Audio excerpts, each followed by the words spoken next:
Halo, assalamualaikum warahmatullahi wabarakatuh. Selamat datang kembali di podcast IT Talk Today.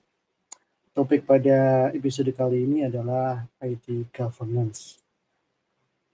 IT Governance adalah merupakan sesuatu hal yang penting di dalam dunia informasi teknologi karena bisa dikatakan IT Governance adalah merupakan kerangka kerja yang kemudian memastikan bahwa teknologi informasi di dalam suatu organisasi ini dapat mendukung pencapaian dari strategi bisnis suatu organisasi tersebut. Tujuan dari IT governance adalah kemudian untuk memastikan sumber daya teknologi informasi digunakan secara efektif dan efisien. Dengan adanya IT governance, organisasi dapat mengelola risiko, kemudian mematuhi regulasi, meningkatkan transparansi, dan mempermudah proses pengambilan keputusan terkait dengan teknologi informasi.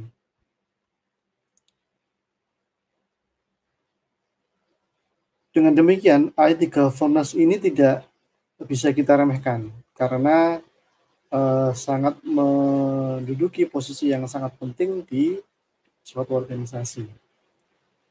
Dengan meningkatnya ketergantungan pada teknologi informasi, organisasi itu harus memastikan bahwa investasi IT-nya itu memberikan nilai yang maksimal.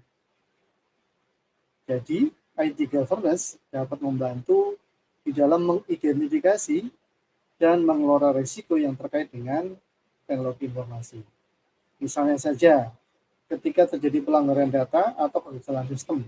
Nah, ini teknologi informasi harus bisa mendeteksi dan juga memberikan solusi agar tujuan bisnis atau tujuan dari organisasi tersebut kemudian tidak mengalami disrupsi atau gangguan pada layanannya.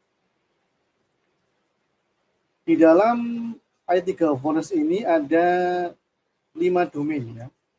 Yang pertama adalah strategic alignment. Tujuan dari domain pertama ini adalah kemudian menyelaraskan tujuan dan strategi dari teknologi informasi sesuai dengan tujuan bisnis dari organisasi.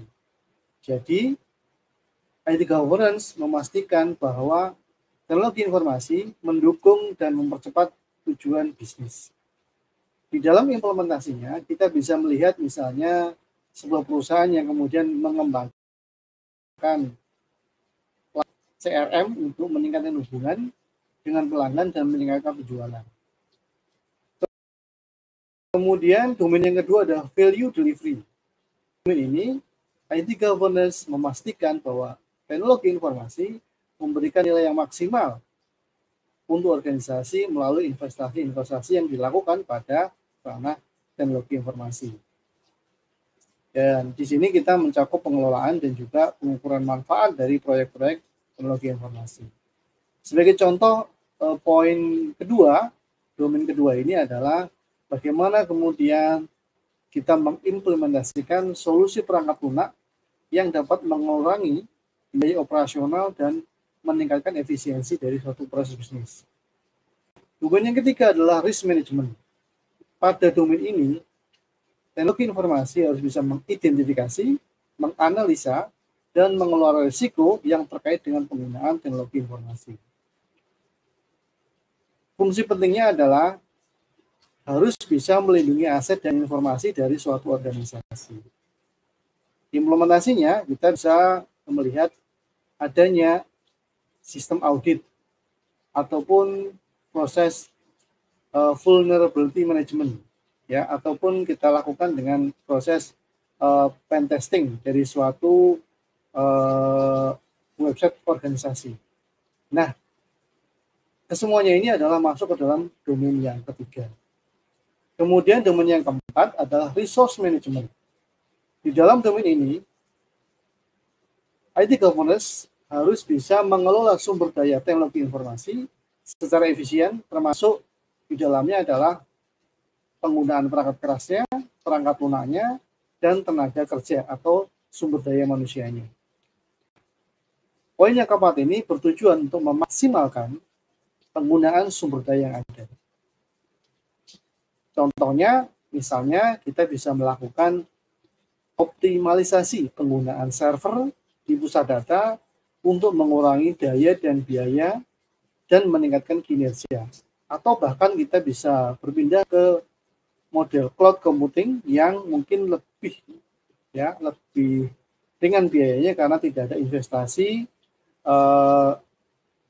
di pusat data atau servernya itu kemudian ada di Colo sehingga kita tidak perlu menyediakan server secara mandiri. Kemudian ada yang kelima adalah performance measurement. Di dalam domain yang kelima atau yang terakhir, IT governance harus bisa mengukur dan mengevaluasi kinerja dari teknologi informasi. Dampaknya ke bisnis kita harus ukur juga.